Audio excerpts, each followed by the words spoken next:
whatever reason. I don't know, man, but the people was definitely not feeling old Scotty boy. Now he made it his business to tell the world pretty much that Caitlin Clark and you know what? It'd be best if I just show y'all. So he's been saying things like this online. We're just gonna jump right into this. So Scott Agnes, right?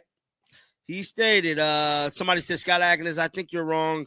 Again, you think it'll be a couple more weeks before CC returns to practice. Please stop always saying negative and depressing hit about Caitlin Clark. Recent developments surrounding Caitlin Clark's ongoing health issue have raised significant questions about transparency within the Indiana Fever organization. The WNBA franchise appears to be managing information carefully, listing Clark as a game-time decision on injury reports, potentially to maintain ticket sales and fan interest. Sports Insider Scott Agnes has become a controversial figure in this situation, facing criticism from supporters for his pessimistic outlook regarding Clark's recovery timeline. When fans expressed optimism about Clark's potential return, citing reports of her full-court running activities, Agnes pushed back, suggesting patience would be required for at least several more weeks. The reporter's relationship with the fan base has deteriorated, with many questioning his motivations and approach to covering Clark's situation. Stop always saying negative and depressing hit about Caitlin Clark. She has been running full court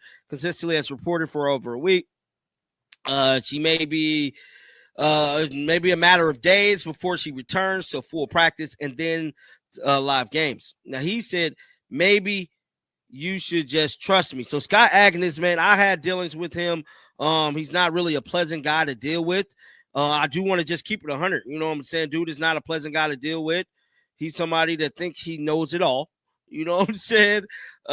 Some observers note Agnes's close connection to head coach Stephanie White, raising concerns about potential bias in his reporting. What began as a reported groin strain has now extended well beyond typical recovery periods. Clark last appeared in a game on July 17th, and by August 12th, nearly a month had passed without her return to competition. For what was initially described as a muscle strain, this extended absence seems unusual. Speculation has emerged about whether Clark's rapid muscle development during the offseason may have affected her movement patterns and overall balance. I think he knows it all.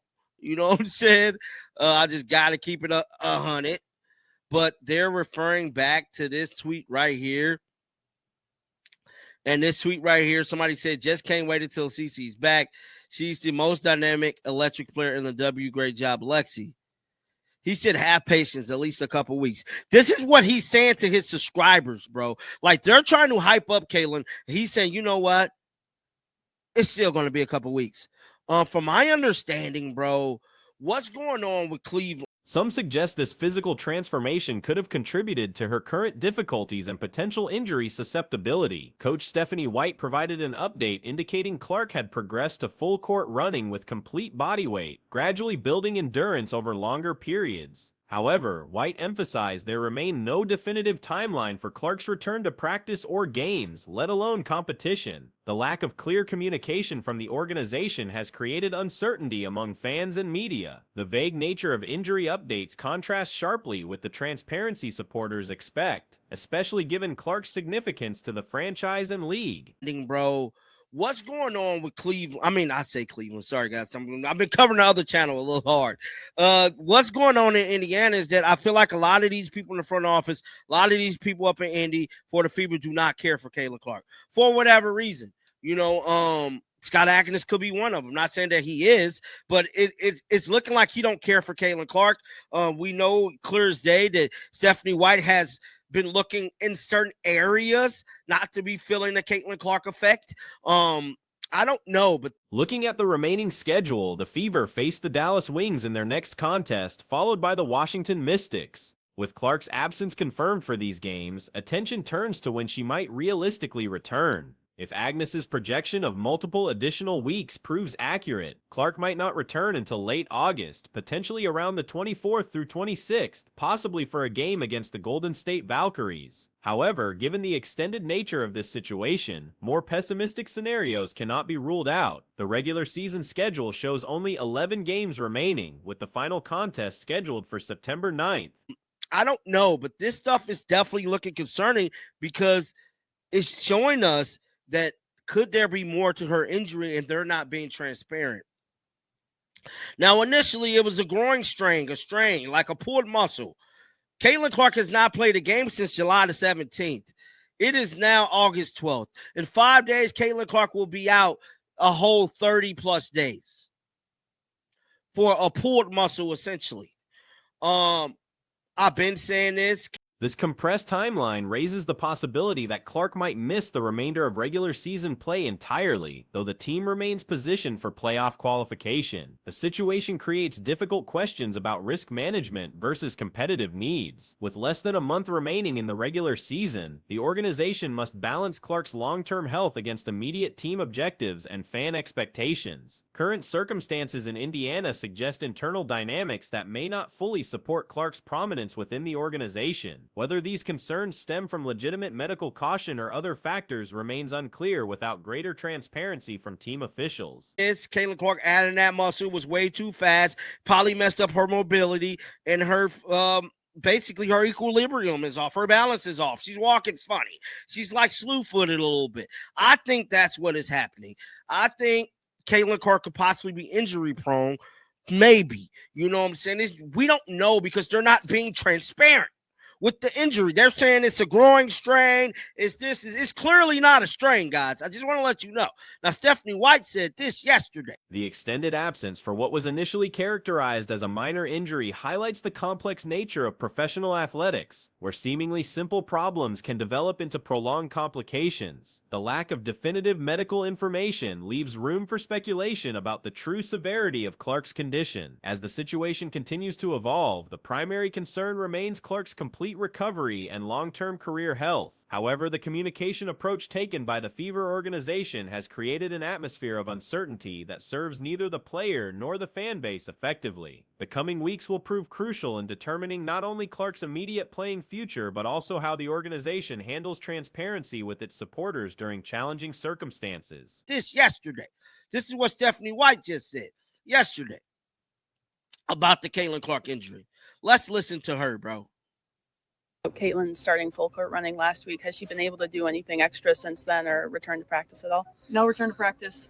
She's been able to get a little bit more in her full court running, with her all of her body weight. It's really building up from doing minimal to then building some endurance to do longer periods of time. She's been able to do a little bit more on the court in terms of how she moves.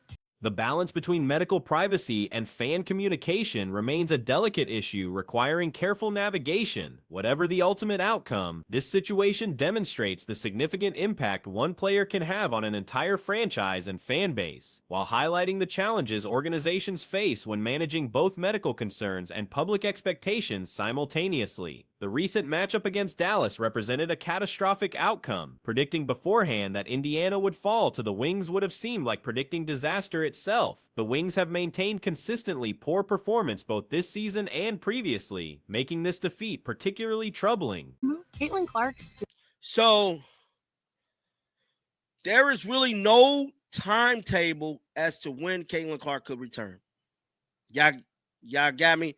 There is no set time as when CC could possibly be coming back. And as of right now, the Indiana Fever is looking real spooky because they're not keeping it at 100, which means keeping the transparency with us clear as day. I'm still like, bro, it wasn't a growing injury or Indiana has developed a concerning pattern of losing to struggling franchises, including previous losses to Connecticut. However, this particular contest raises serious questions about coaching decisions. The evidence strongly suggests that White deliberately sabotaged the team's chances through questionable strategic choices. Coaches can influence games through several methods that players cannot control: unusual roster combinations, peculiar substitution timing, and poor timeout management. Dallas mounted a devastating 19-0 scoring streak during the game. But if you've ever coached basketball, and if you guys agree, subscribe. We are trying to hit 56.6K by the end of the day. But if you've ever seen coaches that throw games, how can a coach affect a game? How can a coach affect a game, realistically, that the players can't? Weird lineups at weird times, no timeouts controlling the game. And yeah, that is basically how a coach can change a game. So Throughout this entire collapse, Indiana made 0 substitutions. Odyssey Sims remained on the court for most of this catastrophic run. White waited until Dallas had built a 14-0 advantage before finally calling timeout, an inexcusably late response to obvious momentum shift. Boston logged 30 minutes but was frequently benched simultaneously with Mitchell, creating bizarre lineup gaps. Entering the final quarter trailing by 12 points, White deployed an incomprehensible rotation: Mitchell, Bay, Cunningham, Turner, and Dantis. The Indiana Fever the Wings went on a 19-0 run. They went on a 19-0 run. And did the Indiana Fever make any subs? No.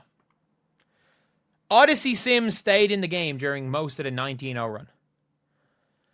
It was a 14-0 run before Stephanie White called a timeout. It was a 14-0 run. Aaliyah. Most shocking was Turner, typically a center with minimal playing time, assigned to defend Beckers at the start of the fourth quarter. While Beckers tends to disappear during crucial moments of tight games, earning a reputation as someone who pads statistics when outcomes are already decided. Putting Turner on her represents questionable judgment. Turner even handled point guard duties for consecutive possessions, bringing the ball up court herself. Once White returned to conventional lineups, Indiana immediately responded with a 19-3 surge, cutting the deficit to just 1 point. This dramatic improvement immediately after lineup changes highlights how the previous substitutions had hampered performance. It was a 14-0 run. Aaliyah Boston, she played 30 minutes. But there were so many times where Aaliyah and Kelsey Mitchell were off at the same time. The Indiana Fever were down 12 to start the fourth quarter, and they went with this lineup. They went with Kelsey Mitchell, Chloe Bibby, Sophie Cunningham, Bree Turner, and Damiris Dantis.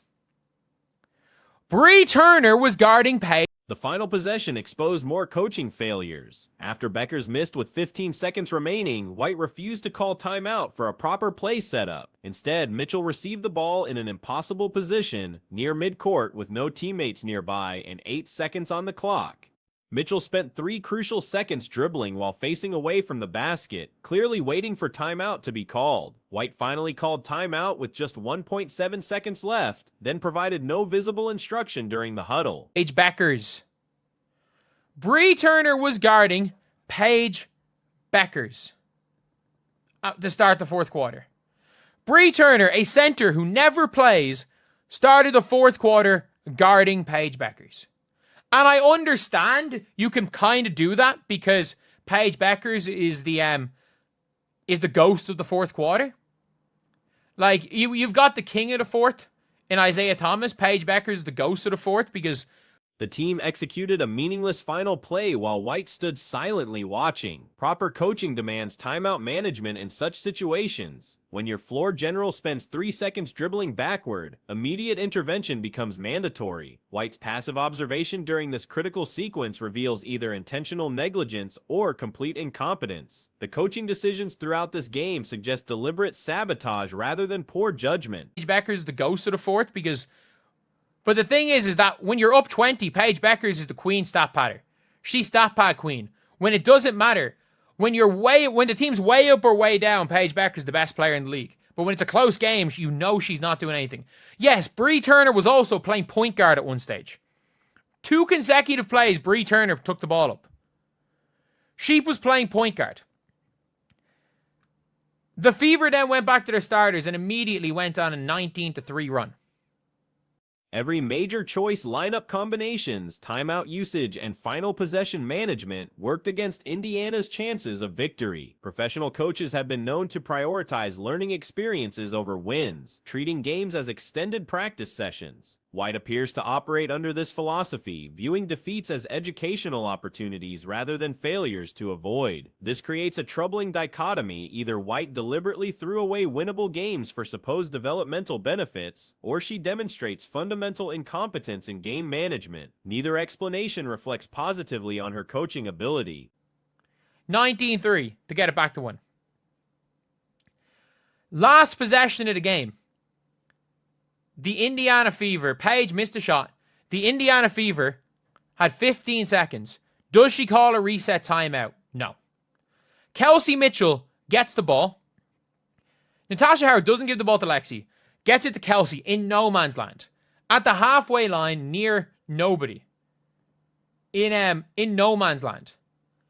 Multiple games this season appear influenced by similar decision-making patterns. White seems willing to sacrifice victories if she believes the experience will benefit future playoff performance. This approach has likely cost Indiana 3 or 4 wins already. The question becomes whether White represents an incompetent game manager or someone who deliberately makes losing decisions for perceived long-term benefits. Both possibilities raise concerns about her effectiveness as a professional coach. Nobody. In no man's land. So, like, there's no reason. There's 8 seconds to go. There's 8 seconds to go. There is no reason whatsoever to not call the reset timeout. Kelsey takes 2 dribbles, turns her back to the basket, and dribbles not facing the basket for 3 seconds, waiting for the reset to be called. And she waits till 1 second to go to call the reset timeout. And then she doesn't say anything. Stephanie White just stares at them while they run the most nonsense bullshit play. Comparing her late-game management to other struggling coaches in the league, White's decisions stand out as particularly puzzling. Her timeout usage, substitution patterns, and play calling in crucial moments consistently work against her team's immediate interests. The evidence from this Dallas game overwhelmingly suggests intentional poor coaching rather than accidental mistakes. The systematic nature of her questionable decisions points toward deliberate choice rather than incompetence. Professional basketball coaches occasionally sacrifice individual games for broader strategic purposes, but such decisions should serve clear developmental goals. Nonsense bullshit play to end the game. She doesn't call anything on a reset. She doesn't shout anything. She stares at them. She stares at them. Like, if you're saying players call timeouts, that's what the fucking coach is there to do. That's the coach's job, is to call the timeout. Let's wait till 1.7 seconds when your point guard on the floor is dribbling facing away from the basket for 3 seconds. She threw the game.